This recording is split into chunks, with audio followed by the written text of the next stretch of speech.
গোটা দুনিয়ার শাসকদের শিক্ষা নেওয়া উচিত। আমাদের শেখ হাসিনা থেকে শিক্ষা নেওয়া উচিত, বাশার আল আসাদ থেকে শিক্ষা নেওয়া উচিত যে স্বৈর শাসক তারা জনগণের উপর চাপিয়ে থাকতে পারে, চাপিয়ে দিতে পারে, কিন্তু স্থায়িত্ব হতে পারে না। এটা আমাদের জন্য, গোটা দুনিয়ার বিপ্লবীদের জন্য একটা মেসেজ যে ইনশাআল্লাহ কোনোদিন স্বৈর শাসক কোনো জায়গায় স্থায়ী হতে পারে না। আজকে হোক কালকে হোক বিদায় হতেই হবে ইনশাআল্লাহ। দুনিয়ায় কোনো জালেম শাসক থাকুক, অবৈধভাবে কোনো শাসক ক্ষমতায় থাকুক, এটা আমরা চাই না। আমি বলতে চাই না, আমি বলতে চাই গোটা দুনিয়ার মধ্যে কোনো জালেম শাসক না থাকুক। আমি চাই ইসলাম হুকুমতের ভিত্তিতে দেশ পরিচালিত হোক। যদি ইসলামী হুকুমতের ভিত্তিতে দেশ পরিচালিত হয় তাহলে দেশের মানুষ মুক্তি পাবে, শান্তি পাবে, প্রত্যেকের অধিকার বাস্তবায়ন হবে।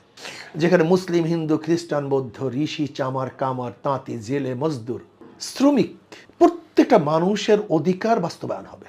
আর ইসলামী হুকুমত হওয়ার আগ পর্যন্ত এগুলি শুধু মুখে উচ্চারিত হবে, কিন্তু বাস্তবায়ন হওয়া সম্ভব না। কাজে আমি চাই আগামী দেশ ইসলামী হুকুমত অনুযায়ী চলুক, এটা আমার প্রত্যাশা থাকে।